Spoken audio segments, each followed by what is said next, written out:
30 days free digital marketing course day 1. Digital ಮಾರ್ಕೆಟಿಂಗಲ್ಲಿ ಸಾಕಷ್ಟು ಮಾಡ್ಯೂಲ್ಸ್ಗಳು ಬರ್ತವೆ.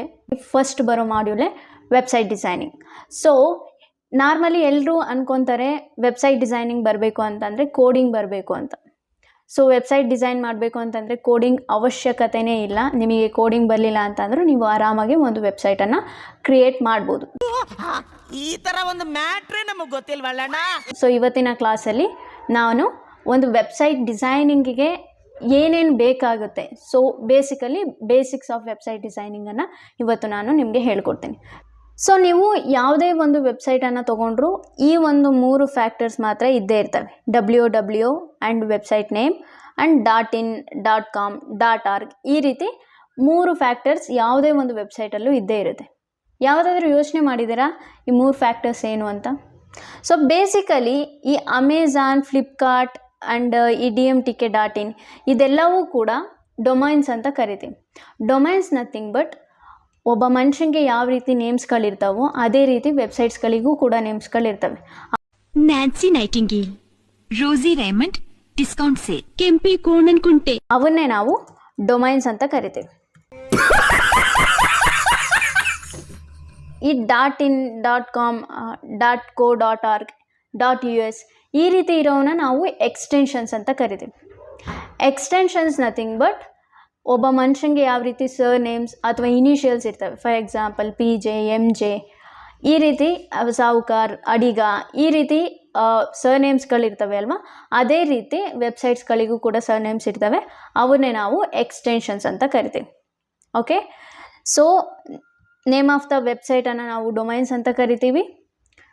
ಆ್ಯಂಡ್ ಎಕ್ಸ್ಟೆನ್ಷನ್ಸ್ ಅಂತ ನಮಗೆ ಅರ್ಥ ಆಗೋ ವೇಯಲ್ಲಿ ಸರ್ ನೇಮ್ಸ್ ಅಥವಾ ಇನಿಷಿಯಲ್ಸ್ ಅಂತ ಕೂಡ ನಾವು ಅನ್ಕೋಬೋದು. ಓಕೆ, ಸೊ ಹಾಗಿದ್ರೆ ಈ www ಅಂದರೆ ಏನು? ಸೊ ನಾರ್ಮಲಿ ನಮಗೆಲ್ಲರಿಗೂ ಗೊತ್ತಿರೋ ಹಾಗೆ www ಅಂದರೆ ವರ್ಲ್ಡ್ ವೈಡ್ ವೆಬ್. ಬಟ್ ಇದ್ರ ಕೆಲಸ ಏನು? ಸೊ ಬೇಸಿಕಲಿ www ಅನ್ನೋದು ಏನು ಮಾಡುತ್ತೆ ಅಂದರೆ ಒಂದು ಕ್ಲಿಯರಾಗಿ ಒಂದು ರೂಲನ್ನು ಹಾಕಿಬಿಡುತ್ತೆ. ಸೊ ಪ್ರಪಂಚದಲ್ಲಿ ಒಂದು ನೇಮಿನ ವೆಬ್ಸೈಟ್ ಒಂದೇ ಇರಬೇಕು. ಫಾರ್ ಎಕ್ಸಾಂಪಲ್ ಇವಾಗ ನೀವು ಅಮೆಝಾನ್ ಅಂತ ನೀವು ಸರ್ಚ್ ಮಾಡಿದ್ರೆ ನಾವು ಒಂದೇ ವೆಬ್ಸೈಟ್ಗೆ ಹೋಗ್ತೀವಿ, ಬೇರೆ ವೆಬ್ಸೈಟ್ಗೆ ಹೋಗಲ್ಲ. ಮಿಂತ್ರಾಗೂ ಅಷ್ಟೇ, ಮಿಂತ್ರಾ ಅಂತ ನಾವು ಸರ್ಚ್ ಮಾಡಿದ್ರೆ ಮಿಂತ್ರಾ ವೆಬ್ಸೈಟ್ಗೆ ಹೋಗ್ತೀವಿ, ಆ ಶಾಪಿಂಗ್ ವೆಬ್ಸೈಟ್ಗೆ ಹೋಗ್ತೀವಿ, ಬೇರೆ ವೆಬ್ಸೈಟ್ ಇರೋದಿಲ್ಲ. ಸೊ ಬೇಸಿಕಲಿ www ಏನು ಮಾಡುತ್ತೆ ಅಂತಂದರೆ ಒಂದು ನೇಮಿನ ವೆಬ್ಸೈಟ್ ಒಂದೇ ಇರಬೇಕು. ಸೊ ಒಂದು ವೆಬ್ಸೈಟ್ ಒಬ್ಬರಿಗೆ. ಸೊ ಈ ರೀತಿ ಒಂದು ರೂಲನ್ನು ಹಾಕುತ್ತೆ. But you can take different extensions. For example Myntra.com ಅಂತ ಇದೆ ಅಲ್ವಾ, ನೀವು Myntra.in ಅಂತ ತೊಗೋಬೋದು. Amazon.com ಅಂತ ಇದೆ ಅಲ್ವಾ, ನೀವು Amazon.in ಅಂತ ತೊಗೋಬೋದು. ಸೊ ಬೇಸಿಕಲಿ ಅರ್ಥ ಆಗೋ ವೇಯಲ್ಲಿ ಹೇಳಬೇಕು ಅಂತಂದರೆ ಒಂದೇ ನೇಮಿರೋ 4 ಪರ್ಸನ್ ಇದ್ದಾಗ ನಮಗೆ ಅರ್ಥ ಆಗೋ ವೇಯಲ್ಲಿ ಇನಿಷಿಯಲ್ಸ್ ಇಡ್ತಾ ಹೋಗ್ಬೋದು. For example MJ, RJ, PJ ಈ ರೀತಿ, ರೈಟ್? ಸೊ ಆವಾಗ ಕನ್ಫ್ಯೂಷನ್ಸ್ ಇರೋದಿಲ್ಲ. ಸೊ ಅದೇ ರೀತಿ ವೆಬ್ಸೈಟಲ್ಲೂ ಕೂಡ ಒಂದೇ ನೇಮಿನ ವೆಬ್ಸೈಟನ್ನು ನೀವು ತೊಗೊಳ್ಳೋ ಹಾಗಿಲ್ಲ. ಬಟ್ ಒಂದೇ ನೇಮ್ ತೊಗೊಂಡು ಎಕ್ಸ್ಟೆನ್ಷನ್ಸ್ ಬೇರೆ ಇದ್ದರೆ, ಫಾರ್ ಎಕ್ಸಾಂಪಲ್ Amazon.in ಅಂತ ಒಬ್ಬರು ತೊಗೊಂಡ್ರೆ Amazon.com ಅಂತ ಇನ್ನೊಬ್ಬರು ತೊಗೋಬೋದು. ಓಕೆ, ಸೊ ಈ ರೀತಿ ಎಕ್ಸ್ಟೆನ್ಷನ್ಸನ್ನು ನೀವು ಡಿಫ್ರೆಂಟಾಗಿ ತೊಗೊಂಡ್ರೆ ಬೇರೆ ಬೇರೆ ವೆಬ್ಸೈಟ್ಗಳನ್ನು ತೊಗೋಬೋದು. ಫಾರ್ ಎಕ್ಸಾಂಪಲ್ ನಿಮ್ಮ ಹತ್ರ ಸಿಮ್ ಕಾರ್ಡ್ ಇರುತ್ತೆ ಅಂತ ಅಂದ್ಕೊಳ್ಳಿ. ನೀವೊಂದು ಸಿಮ್ ಕಾರ್ಡನ್ನು ಪರ್ಚೇಸ್ ಮಾಡಿರ್ತೀರ. ಆ ಸಿಮ್ ಕಾರ್ಡನ್ನು ಪರ್ಚೇಸ್ ಮಾಡಿದ ತಕ್ಷಣ ನೀವು ಯಾರಿಗಾದ್ರೂ ಫೋನ್ ಮಾಡೋಕ್ಕಾಗುತ್ತೀರಾ? ಡೆಫಿನೆಟ್ಲಿ ಇಲ್ಲ. ಬಿಕಾಸ್ ಆ ಸಿಮ್ ಕಾರ್ಡ್ ಅನ್ನೋದು ಎಲ್ಲಾದರೂ ಒಂದು ಕಡೆ ಇನ್ಸರ್ಟ್ ಆಗಿರಬೇಕು. ಎಲ್ಲಿ ಇನ್ಸರ್ಟ್ ಆಗಿರಬೇಕು? ಮೊಬೈಲ್ ಫೋನಲ್ಲಿ ಇನ್ಸರ್ಟ್ ಆಗಿರಬೇಕು. ಸೊ ಮೊಬೈಲ್ ಫೋನ್ ಇಲ್ಲದೆ ನೀವು ಸಿಮ್ ಕಾರ್ಡನ್ನು ತೊಗೊಂಡ್ರೆ ವೇಸ್ಟ್. ಅಥವಾ ಬರೀ ಮೊಬೈಲ್ ಫೋನನ್ನು ತೊಗೊಂಡು ನೀವು ಸಿಮ್ ಕಾರ್ಡ್ ತೊಗೊಳ್ಳಿಲ್ಲ ಅಂದರೆ ಅದು ಕೂಡ ವೇಸ್ಟ್. ಇಲ್ಲೂ ಸೇಮ್ ಇದೇ ರೀತಿ ವರ್ಕ್ ಆಗುತ್ತೆ. ನೀವು ಡೊಮೈನನ್ನು ತೊಗೊಂಡು ಹೋಸ್ಟಿಂಗ್ ಅನ್ನೋ ಒಂದು ಸೆಲ್ ಫೋನ್ ತೊಗೊಳ್ಳಿಲ್ಲ ಅಂತ ಅಂದರೆ ನೀವು ಡೊಮೈನ್ ತೊಗೊಂಡು ಕೂಡ ವೇಸ್ಟ್. ಸೊ ಹಾಗಿದ್ರೆ ಈ ಹೋಸ್ಟಿಂಗ್ ಅಂದರೆ ಏನು? Hosting nothing but for example ಒಂದು ವೆಬ್ಸೈಟನ್ನು ಕ್ರಿಯೇಟ್ ಮಾಡಿದಾಗ ಆ ವೆಬ್ಸೈಟಲ್ಲಿ ನಮ್ಮ ಒಂದು ಬಿಸ್ನೆಸ್ ಅಥವಾ ಸರ್ವಿಸ್ ಬಗ್ಗೆ ಇನ್ಫಾರ್ಮೇಷನನ್ನು ಕೊಟ್ಟಿರ್ತೀವಿ. ಫಾರ್ ಎಕ್ಸಾಂಪಲ್ ಅಮೆಝಾನ್ ವೆಬ್ಸೈಟನ್ನು ನೀವು ನೋಡಿದ್ರೆ ಅಲ್ಲಿ ಸಾಕಷ್ಟು ಪ್ರಾಡಕ್ಟ್ಸ್ಗಳಿರ್ತವೆ. ಆ ಪ್ರಾಡಕ್ಟಿನ ಇನ್ಫಾರ್ಮೇಷನ್ನು ಕೂಡ ಆ ವೆಬ್ಸೈಟಲ್ಲಿ ಇರುತ್ತೆ. ಸೊ ಆ ಇನ್ಫಾರ್ಮೇಷನನ್ನು ಸ್ಟೋರ್ ಮಾಡೋಕ್ಕೋಸ್ಕರ ಸರ್ವರ್ ಕಡೆಯಿಂದ ಒಂದು ಸ್ವಲ್ಪ ಸ್ಪೇಸನ್ನು ತೊಗೋತೀವಿ. ಆ ಸ್ಪೇಸನ್ನೇ ನಾವು ಹೋಸ್ಟಿಂಗ್ ಅಂತ ಕರಿತೀವಿ. ನೆನ್ಪಿಟ್ಕೊಳ್ಳಿ, domain nothing but name of the website, hosting nothing but space in a server. So ನಾವು ಕೊಡೋ ಒಂದು ಇನ್ಫಾರ್ಮೇಷನನ್ನು ಸ್ಟೋರ್ ಮಾಡಬೇಕಲ್ವ, ಆ ಸ್ಪೇಸನ್ನು ನಾವು ಹೋಸ್ಟಿಂಗ್ ಅಂತ ಕರಿತೀವಿ. ಸೊ ಒಂದು ವೆಬ್ಸೈಟನ್ನು ಕ್ರಿಯೇಟ್ ಮಾಡಬೇಕಾದ್ರೆ ನಮಗೆ 2 ಮ್ಯಾಂಡೇಟ್ರಿ ಥಿಂಗ್ ಬೇಕೇ ಬೇಕು, ಒಂದು ಡೊಮೈನ್, ಇನ್ನೊಂದು ಹೋಸ್ಟಿಂಗ್. ಸೊ ಈ 2 ಇಲ್ಲ ಅಂತ ಅಂದರೆ ನೀವು ವೆಬ್ಸೈಟನ್ನು ಕ್ರಿಯೇಟ್ ಮಾಡೋಕ್ಕಾಗೋದಿಲ್ಲ. ಒಂದು ಸಿಮ್ ಕಾರ್ಡ್ ಅನ್ನೋದಕ್ಕೆ ಪ್ರೊವೈಡ್ ಮಾಡೋದಕ್ಕೆ ಸಾಕಷ್ಟು ಕಂಪನೀಸ್ಗಳಿದ್ದಾವೆ. ಅದೇ ರೀತಿ ಒಂದು ಡೊಮೈನ್ ಮತ್ತು ಹೋಸ್ಟಿಂಗಿಗೂ ಕೂಡ ಪ್ರೊವೈಡರ್ಸ್ ಇದ್ದಾರೆ. ಬಟ್ ಅದರಲ್ಲಿ ಯಾವುದು ಬೆಸ್ಟ್ ಅನ್ನೋದು ನಮ್ಗೆ ಹೆಂಗೆ ಗೊತ್ತಾಗಬೇಕು? ಸೊ ನಾರ್ಮಲಿ ಸಿಮ್ ಕಾರ್ಡ್ಸ್ ತುಂಬ ಜನ ಯೂಸ್ ಮಾಡ್ತಾರೆ, ನಮಗೂ ಕೂಡ ಒಂದು ಸ್ವಲ್ಪ ಐಡಿಯಾ ಇರುತ್ತೆ ಇದು ಬೆಸ್ಟು ಇದು ವರ್ಸ್ಟ್ ಅಂತ. ಬಟ್ ಡೊಮೈನ್ ಮತ್ತು ಹೋಸ್ಟಿಂಗ್ ಅಂತ ಬಂದಾಗ ನಾವು ಯೂಸೇ ಮಾಡಿರೋದಿಲ್ಲ. ಸೊ ಅದರಲ್ಲಿ ಬೆಸ್ಟ್ ಆ್ಯಂಡ್ ವರ್ಸ್ಟ್ ಅಂತ ಯಾವ್ದು ಗೊತ್ತಾಗುತ್ತೆ. ಸೊ ಇವತ್ತು ನಾನು ಬೆಸ್ಟ್ ಆ್ಯಂಡ್ ವರ್ಸ್ಟ್ ಯಾವುದು ಅಂತ ಹೇಳ್ತೀನಿ. ಸೊ ಬೇಸಿಕಲಿ ನೀವು ಬ್ಲೂ ಹೋಸ್ಟಲ್ಲಿ ಡೊಮೈನ್ ಮತ್ತು ಹೋಸ್ಟಿಂಗನ್ನು ಪರ್ಚೇಸ್ ಮಾಡಬೇಕು ಅಂತಂದರೆ ನೀವು ನಿಮ್ಮ ಒಂದು ಕ್ರೋಮ್ ಬ್ರೌಸರ್ಗೆ ಹೋಗಿ ಬ್ಲೂ ಹೋಸ್ಟ್ ಇಂಡಿಯಾ ಅಂತ ನೀವು ಸರ್ಚ್ ಮಾಡಬೇಕಾಗುತ್ತೆ. ಬ್ಲೂ ಹೋಸ್ಟ್ ಇಂಡಿಯಾ ಅಥವಾ bluehost.in. So blue host India ಅಂತ ನಿಮಗೆ ಎಲ್ಲಿ ಒಂದು ವೆಬ್ಸೈಟ್ ಕಾಣುತ್ತೆ ಅಲ್ವಾ, ಅದ್ರ ಮೇಲೆ ಕ್ಲಿಕ್ ಮಾಡಿ. ಸೊ ಬೇಸಿಕಲಿ ನೆನ್ಪಿಟ್ಕೊಳ್ಳಿ, ಡೊಮೈನ್ ನೇಮ್ ಬಂದು ಬ್ಲೂ ಹೋಸ್ಟ್ ಇಂಡಿಯಾ ಅಂತ ಇರಬೇಕು. ಸೊ ಬ್ಲೂ ಹೋಸ್ಟ್ ಇಂಡಿಯಾ ಅಂತ ನೀವು ಸರ್ಚ್ ಮಾಡಿದಾಗ ನಿಮಗೆ ಈ ರೀತಿ ಒಂದು ಇಂಟರ್ಫೇಸ್ ಓಪನ್ ಆಗುತ್ತೆ. ಸೊ ಈ ರೀತಿ ಇಂಟರ್ಫೇಸ್ ಓಪನ್ ಆದಮೇಲೆ ನಾನು ಫಸ್ಟ್ ಹೇಳ್ದಂಗೆ ಡೊಮೈನನ್ನು ನಾವು ಪರ್ಚೇಸ್ ಮಾಡಲೇಬೇಕಿರುತ್ತೆ. ಸೊ ಇಲ್ಲಿ ಆಪ್ಷನ್ ಡೊಮೈನ್ಸ್ ಅಂತ ಕಾಣ್ತಿದೆ ನೋಡಿ, ಆ ಡೊಮೈನ್ಸ್ ಮೇಲೆ ಕ್ಲಿಕ್ ಮಾಡಿ. ಡೊಮೈನ್ಸ್ ಮೇಲೆ ಕ್ಲಿಕ್ ಮಾಡಿದಾಗ ನೀವು ಯಾವ ಡೊಮೈನನ್ನು ತೊಗೋಬೇಕು ಅಂತ ಅಂದ್ಕೊಂಡಿದ್ದೀರಲ್ವ, ಆ ಒಂದು ನೇಮನ್ನು ಇಲ್ಲಿ ನೀವು ಎಂಟರ್ ಮಾಡಬೇಕಾಗುತ್ತೆ. For example Raj blogs. So Raj blogs ಅಂತ ಎಂಟರ್ ಮಾಡಿದಾದ್ಮೇಲೆ ಇಲ್ಲಿ ನೀವು ಎಕ್ಸ್ಟೆನ್ಷನ್ಸನ್ನು ಕೂಡ ನಿಮಗೆ ಯಾವುದು ಬೇಕೋ ಆ ಎಕ್ಸ್ಟೆನ್ಷನನ್ನು ನೀವು ಚೂಸ್ ಮಾಡ್ಕೋಬೋದು. ಫಾರ್ ಎಕ್ಸಾಂಪಲ್ .com ಅಂತ ಇದೆ, ನಿಮಗೆ ಬೇರೆ ಏನಾದರೂ ಬೇಕು ಅಂತ ಅಂದರೆ you can choose. For example .in. Okay, so ನಾನಿಲ್ಲಿ .in ಎಕ್ಸ್ಟೆನ್ಷನನ್ನು ತೊಗೋತೀನಿ. ಆಫ್ಟರ್ ದ ಸರ್ಚ್ ಮೇಲೆ ಕ್ಲಿಕ್ ಮಾಡಿ. ಸರ್ಚ್ ಮೇಲೆ ಕ್ಲಿಕ್ ಮಾಡಿದಾಗ ಆ ಒಂದು ಪರ್ಟಿಕ್ಯುಲರ್ ಡೊಮೈನ್ ಅವೈಲಬಲ್ ಇದ್ದರೆ ಅವೈಲಬಲ್ ಅಂತ ತೋರಿಸುತ್ತೆ, ಅವೈಲಬಲ್ ಇಲ್ಲ ಅಂತ ಅಂದರೆ ಅವೈಲಬಲ್ ಇಲ್ಲ ಅಂತ ತೋರಿಸುತ್ತೆ. ನೀವು ಇಲ್ಲಿ ನೋಡಿದ್ರೆ ಸಾರಿ rajblogs.in ಈಸ್ ಅನ್ಅವೈಲಬಲ್. ಸೊ ಈ ಒಂದು ಡೊಮೈನ್ ಆಲ್ರೆಡಿ ಯಾರೋ ಒಬ್ಬರು ಪರ್ಚೇಸ್ ಮಾಡಿದ್ದಾರೆ.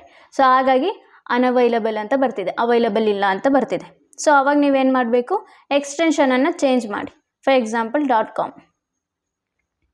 ಸೊ .com ಅನ್ನು ಸರ್ಚ್ ಮಾಡಿದಾಗ ಆ ಒಂದು ವೆಬ್ಸೈಟ್ ಅಗೈನ್ ಅವೈಲಬಲ್ ಇದ್ದರೆ ಅವೈಲಬಲ್ ಅಂತ ಇರುತ್ತೆ, ಇಲ್ಲ ಅಂದರೆ ಇಲ್ಲ ಅಂತ ಇರುತ್ತೆ. ಇಲ್ಲೂ ಕೂಡ ಇಲ್ಲ. ಸೊ ಒಂದು ಡೊಮೈನ್ ಅವೈಲಬಲ್ ಇಲ್ಲ ಅಂತ ಅಂದರೆ ನೀವು ಡೊಮೈನ್ ನೇಮನ್ನು ಚೇಂಜ್ ಮಾಡಲೇಬೇಕಾಗುತ್ತೆ.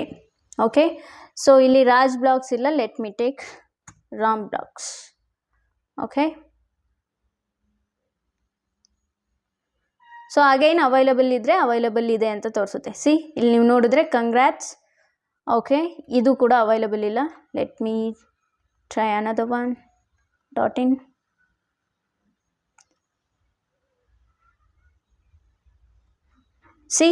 ramblogs.in ಅವೈಲಬಲ್ ಇದೆ.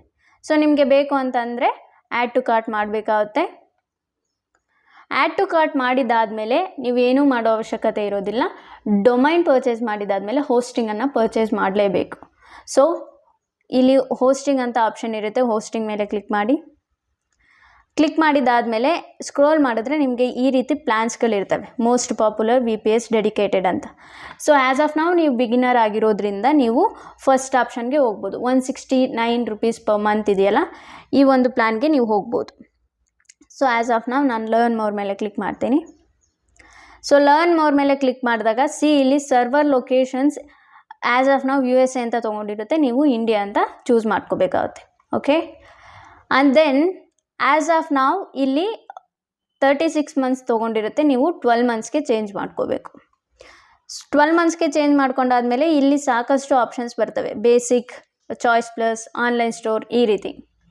ಸೊ ನೀವು ಬೇಸಿಕ್ ಪ್ಲ್ಯಾನ್ಗೆ ಆರಾಮಾಗಿ ಹೋಗ್ಬೋದು, ಬಿಕಾಸ್ ನೀವು ಇನ್ನೂ ಬಿಗಿನರ್ ಆಗಿರೋದ್ರಿಂದ ನೀವು ಬೇಸಿಕ್ ಪ್ಲ್ಯಾನ್ಗೆ ಹೋಗ್ಬೋದು. ಸೊ ಇಲ್ಲಿ ನಾರ್ಮಲ್ ಏನೇನು ಕೊಡ್ತಾರೆ ಆ ಒಂದು ಪ್ಲ್ಯಾನಲ್ಲಿ ಅನ್ನೋದಿರುತ್ತೆ. ಒಂದು ವೆಬ್ಸೈಟನ್ನು ಕ್ರಿಯೇಟ್ ಮಾಡ್ಬೋದು, ಆ್ಯಂಡ್ 50 GB ಸ್ಟೋರೇಜ್ ಸ್ಪೇಸ್ ಇರುತ್ತೆ, ಆ್ಯಂಡ್ ಡೊಮೈನ್ ಫಾರ್ 1 year ಅಂತ ಅಂದರೆ ನಾವು ಡೊಮೈನ್ಗೆ ಅಮೌಂಟನ್ನು ಕೊಡೋ ಅವಶ್ಯಕತೆ ಇಲ್ಲ, ಜಸ್ಟ್ ಹೋಸ್ಟಿಂಗನ್ನು ಪರ್ಚೇಸ್ ಮಾಡಿದ್ರೆ ಸಾಕು. 1 ವರ್ಷಕ್ಕಾಗುವಷ್ಟು ಡೊಮೈನ್ ಅವರೇ ನಮಗೆ ಫ್ರೀಯಾಗಿ ಕೊಡ್ತಾರೆ. Okay. So then website security ಇದೆ. ಇದೆಲ್ಲನೂ ಓದ್ಕೊಂಡಾದಮೇಲೆ ನೀವು ಸೆಲೆಕ್ಟ್ ಮೇಲೆ ಕ್ಲಿಕ್ ಮಾಡಿ. ಸೆಲೆಕ್ಟ್ ಮೇಲೆ ಕ್ಲಿಕ್ ಮಾಡಿದ ತಕ್ಷಣ ನೀವು ಆಗಲೇ ಏನು ಆ್ಯಡ್ ಟು ಕಾರ್ಟ್ ಮಾಡಿದ್ರಿ ಅಲ್ವಾ ಡೊಮೈನ್ ನೇಮನ್ನು, ಆ ಒಂದು ಡೊಮೈನ್ ನೇಮನ್ನೇ ಇಲ್ಲಿ ನೀವು ಎಂಟರ್ ಮಾಡಬೇಕಾಗುತ್ತೆ. So Ram blogs. Okay. So use a domain you own ಅಂತ ಅಂದರೆ ನಿಮ್ಮ ಹತ್ರ ಆಲ್ರೆಡಿ ಒಂದು ಡೊಮೈನ್ ಇರುತ್ತೆ, ಆ ಒಂದು ಡೊಮೈನನ್ನು ನೀವು ಯೂಸ್ ಮಾಡ್ತೀರಾ ಅಂತ ಅಂದರೆ ಈ ಒಂದು ಆಪ್ಷನ್ಗೆ ಹೋಗ್ಬೋದು. ಬಟ್ ನಾವು ಹೊಸದಾಗಿ ಡೊಮೈನನ್ನು ಪರ್ಚೇಸ್ ಮಾಡಿರೋದ್ರಿಂದ ನಾನು ಕ್ರಿಯೇಟ್ ಎ ನ್ಯೂ ಡೊಮೈನ್ ಮೇಲೆ ಹೋಗ್ತೀನಿ. ಸೊ ಆಫ್ಟರ್ ದಟ್ ನೆಕ್ಸ್ಟ್ ಮೇಲೆ ಕ್ಲಿಕ್ ಮಾಡಿ. ನೀವು ಕ್ಲಿಕ್ ಮಾಡಿದಾಗ the domain Ram blogs is available ಅಂತ ಬರುತ್ತೆ. ಅವೈಲಬಲ್ ಅಂತ ಬಂದಾಗ ನಾರ್ಮಲಿ ಇಲ್ಲಿ ನೀವು ನಿಮ್ಮ ಒಂದು ಇನ್ಫಾರ್ಮೇಷನನ್ನು ಕೇಳುತ್ತೆ, ಆ ಇನ್ಫಾರ್ಮೇಷನನ್ನು ನೀವು ಕೊಡಬೇಕಾಗುತ್ತೆ. ನಿಮ್ಮ ಫಸ್ಟ್ ನೇಮ್ ಏನು, ಲಾಸ್ಟ್ ನೇಮ್ ಏನು, ಆ್ಯಂಡ್ ಅಡ್ರೆಸ್, ಸಿಟಿ ಇದೆಲ್ಲ ಕೇಳುತ್ತೆ. ಆ್ಯಸ್ ಆಫ್ ನಾನು ಕೊಟ್ಟಿದ್ದೀನಿ. ನಿಮ್ಮ ಒಂದು ಫೋನ್ ನಂಬರನ್ನು ಕೂಡ ನೀವು ಕೊಡಬೇಕಾಗುತ್ತೆ. ಸೊ ಆಫ್ಟರ್ ದಟ್ ಇಮೇಲ್ ಅಡ್ರೆಸ್ಸನ್ನು ಕೊಡಬೇಕಾಗುತ್ತೆ, ಪಿನ್ ಕೋಡ್ ಕೊಡಬೇಕಾಗುತ್ತೆ, ಸ್ಟ್ರೀಟ್ ಅಡ್ರೆಸ್ ಇದೆಲ್ಲವೂ ಕೊಡಬೇಕಾಗುತ್ತೆ. ಇದೆಲ್ಲವನ್ನು ಕೊಟ್ಟಾದಮೇಲೆ ಇಲ್ಲಿ ನೀವು ನೋಡಿದ್ರೆ 1 ವರ್ಷಕ್ಕೆ ನೀವು ಒಂದು ಡೊಮೈನ್ ಮತ್ತು ಹೋಸ್ಟಿಂಗಿಗೆ ಎಷ್ಟು ಅಮೌಂಟ್ ಪೇ ಮಾಡಬೇಕು? 9,000 ಅಮೌಂಟ್ ಪೇ ಮಾಡಬೇಕು. ಬಟ್ ಈ 9,000 ವರ್ತಾ? ನೋ. ಈ 9,000ಅನ್ನು ನೀವು 3,000 ಆಗಿ ಕನ್ವರ್ಟ್ ಮಾಡ್ಬೋದು. ಇಲ್ಲಿ ಆಪ್ಷನ್ ಏನೇನಿರುತ್ತೆ ಅಲ್ವಾ, ಇದನ್ನೆಲ್ಲ ಅನ್ಚೆಕ್ ಮಾಡಿ. ಸೊ ಇದ್ಯಾವುದು ನಮಗೆ ಬೇಕಾಗಿರೋ ಆಪ್ಷನ್ ಅಲ್ಲ. ಸೊ ಆಫ್ಟರ್ ದ್ಯಾಟ್ 12 ಮಂತ್ಸೇ ಇರಬೇಕು ಮೇಕ್ ಶೋರ್. ಅಥವಾ ನಿಮಗೆ 2 ವರ್ಷಕ್ಕೆ ತೊಗೋತೀರಾ, 3 ವರ್ಷಕ್ಕೆ ತೊಗೋತೀರಾ ಅಂತಂದರೆ ನೀವು ಇಲ್ಲಿ ಚೂಸ್ ಮಾಡ್ಕೋಬೋದು. ಆಫ್ಟರ್ ದ್ಯಾಟ್ ಎಲ್ಲವೂ ಆದಮೇಲೆ 9,000ಇಂದ 3,950 ರೂಪೀಸ್ ಬಂತು. GSTನೇ 600 ರೂಪೀಸ್ ಆಗಿದೆ.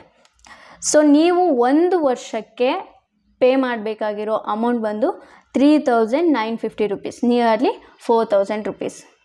ಸೊ ಈ 4,000 ರೂಪೀಸ್ ವರ್ತಾ? 100% ವರ್ತ್. ಬಿಕಾಸ್ ನೀವು ಫ್ರೀಲಾನ್ಸರ್ ಆಗಿ ವರ್ಕ್ ಮಾಡ್ತಿದ್ದಾಗ ಅಥವಾ ಕ್ಲೈಂಟಿಗೆ ವರ್ಕ್ ಮಾಡ್ತಿದ್ದಾಗ ನಾನು ಹೇಳಿದ್ದೀನಿ, ಒಂದು ವೆಬ್ಸೈಟನ್ನು ನೀವು ಕ್ರಿಯೇಟ್ ಮಾಡೋದ್ರಿಂದ 15,000 to 40,000ವರೆಗೂ ನೀವು ದುಡಿಬೋದು. ಸೊ ಈ ಅಮೌಂಟ್ ಏನಿರುತ್ತೆ ಅದು ಕೂಡ ನಮಗೆ ಕ್ಲೈಂಟೇ ಕೊಡ್ತಾರೆ, ನಾವು ಕೈಯಿಂದ ಹಾಕೋ ಅವಶ್ಯಕತೆ ಇರೋದಿಲ್ಲ. ಆ ಅಮೌಂಟನ್ನು ಕೂಡ ಕ್ಲೈಂಟೇ ಕೊಡ್ತಾರೆ, ನೀವು ಕ್ಲೈಂಟ್ ಹತ್ರನೇ ಇಸ್ಕೋಬೇಕಾಗುತ್ತೆ. ಸೊ ಆಫ್ಟರ್ ದ್ಯಾಟ್ ನೀವು ಇದೆಲ್ಲವನ್ನೂ ಕೂಡ ಸರ್ಚ್ ಮಾಡಿದಾದಮೇಲೆ, ಎಲ್ಲದೂ ಕೂಡ ಸೆಲೆಕ್ಟ್ ಮಾಡಿದಾದಮೇಲೆ ನಿಮ್ಮ ಒಂದು ಅಮೌಂಟ್ 3,950 ರೂಪೀಸ್. ಇದಕ್ಕಿಂತ ಏನಾದರೂ ಜಾಸ್ತಿ ಬಂತು, ಇಫ್ ಇನ್ ಕೇಸ್ 8,000 9,000ವರೆಗೂ ಹೋಯಿತು ಅಂತಂದರೆ ಮೇಕ್ ಶೋರ್ ಯಾವುದಾದ್ರೂ ಒಂದು ಆಪ್ಷನ್ ಸೆಲೆಕ್ಟ್ ಆಗಿರುತ್ತೆ. ಆ ಆಪ್ಷನನ್ನು ಅನ್ಚೆಕ್ ಮಾಡಿ. ಆಫ್ಟರ್ ದಟ್ ನಿಮಗೆ 3,950 ರೂಪೀಸ್ ಆಗುತ್ತೆ. ಓಕೆ. ಸೊ ಆಫ್ಟರ್ ದಟ್ ನೀವು ನಿಮ್ಮ ಡೆಬಿಟ್ ಕಾರ್ಡ್ ಅಥವಾ ಕ್ರೆಡಿಟ್ ಕಾರ್ಡ್ ಏನಿದೆ ಅದನ್ನು ಯೂಸ್ ಮಾಡಿಕೊಂಡು ಇಲ್ಲಿ ಪೇಮೆಂಟ್ ಮಾಡಬೇಕಾಗುತ್ತೆ. So after that I have agree to Bluehost renewal terms ಅಂತ ಅಂದರೆ ಪ್ರತಿ ವರ್ಷ ಆದಮೇಲೂ 1 ವರ್ಷ ಆದಮೇಲೆ ನೀವು ಪ್ಲ್ಯಾನನ್ನು ರಿನಿವಲ್ ಮಾಡ್ತಾನೆ ಹೋಗಬೇಕಾಗುತ್ತೆ. ಮೇಕ್ ಶೋರ್ ಈ ಒಂದು ಟರ್ಮ್ಸ್ ಆ್ಯಂಡ್ ಪಾಲಿಸೀಸ್ಗೆ ನೀವು ಅಗ್ರಿ ಮಾಡಬೇಕು. ಆಫ್ಟರ್ ದಟ್ ಸಬ್ಮಿಟ್ ಮೇಲೆ ಕ್ಲಿಕ್ ಮಾಡಿ. ಸಬ್ಮಿಟ್ ಮೇಲೆ ಕ್ಲಿಕ್ ಮಾಡಿದಾಗ ನೀವು ನಿಮ್ಮ ಒಂದು ಡೆಬಿಟ್ ಕಾರ್ಡ್ ಅಥವಾ ಕ್ರೆಡಿಟ್ ಕಾರ್ಡ್ ಏನಿರುತ್ತೆ ಅಲ್ವಾ ಅದನ್ನು ಯೂಸ್ ಮಾಡಿಕೊಂಡು ಪೇಮೆಂಟನ್ನು ಮಾಡಬೇಕಾಗುತ್ತೆ. ಓಕೆ. ಸೊ ಇದಿಷ್ಟು ಇಲ್ಲಿ ನೀವು ನೋಡಿದ್ರೆ ಪೇಮೆಂಟ್ ಕಾರ್ಡನ್ನು ನೀವು ಕೊಟ್ಟು ಪರ್ಚೇಸ್ ಮಾಡಬೇಕಾಗುತ್ತೆ. ಸೊ ಒನ್ಸ್ ನೀವು ನಿಮ್ಮ ಒಂದು ಪೇಮೆಂಟ್ ಆಪ್ಷನನ್ನು ಫುಲ್ ಮಾಡಿದ್ದಾದಮೇಲೆ ಸೊ ಆ ಒಂದು ಸ್ಪೆಸಿಫಿಕ್ ಆದಂಥ ಡೊಮೈನ್ ಮತ್ತು ಹೋಸ್ಟಿಂಗ್ ನಿಮ್ಮದಾಗಿರುತ್ತೆ. ಸೊ ಆ ಡೊಮೈನ್ ಮತ್ತು ಹೋಸ್ಟಿಂಗನ್ನು ಯೂಸ್ ಮಾಡಿಕೊಂಡು ನೀವು ಆರಾಮಾಗಿ ವೆಬ್ಸೈಟನ್ನು ಕ್ರಿಯೇಟ್ ಮಾಡ್ಬೋದು. ಓಕೆ. ಸೊ ಹಾಗಿದ್ರೆ ಫ್ರೀ ಆಫ್ ಕಾಸ್ಟಲ್ಲಿ ನಾವು ವೆಬ್ಸೈಟನ್ನು ಕ್ರಿಯೇಟ್ ಮಾಡೋಕ್ಕಾಗಲ್ವಾ? ಡೆಫಿನೆಟ್ಲಿ ಮಾಡ್ಬೋದು. ಬಟ್ ಅದನ್ನು ನೀವು ನಿಮ್ಮ ಒಂದು ಬಿಸ್ನೆಸ್ಗಾಗಲಿ ಅಥವಾ ಸರ್ವಿಸಸ್ಗಾಗಲಿ ಯೂಸ್ ಮಾಡೋಕ್ಕಾಗೋದಿಲ್ಲ. ಸೊ ಇಫ್ ಯು ವಾಂಟ್ ನಿಮಗೆ ಫ್ರೀ ಆಫ್ ಕಾಸ್ಟಲ್ಲಿ ಡೊಮೈನ್ ಮತ್ತು ಹೋಸ್ಟಿಂಗನ್ನು ಯಾವ ರೀತಿ ತೊಗೊಳ್ಳೋದು ಅನ್ನೋದು ನಿಮಗೆ ಬೇಕಾದರೆ ಕಮೆಂಟ್ ಸೆಕ್ಷನಲ್ಲಿ ನೀವು ಕಮೆಂಟ್ ಮಾಡಿ. ಸೊ ನಾನು ಅದ್ರ ಬಗ್ಗೆ ಕೂಡ ಒಂದು ವಿಡಿಯೋ ಮಾಡಿ ಹಾಕ್ತೀನಿ. ಎರಡನೇ ಭಾಗ ವೆಯ್ಟ್ ಮಾಡ್ಬೇಕು ನಾವು.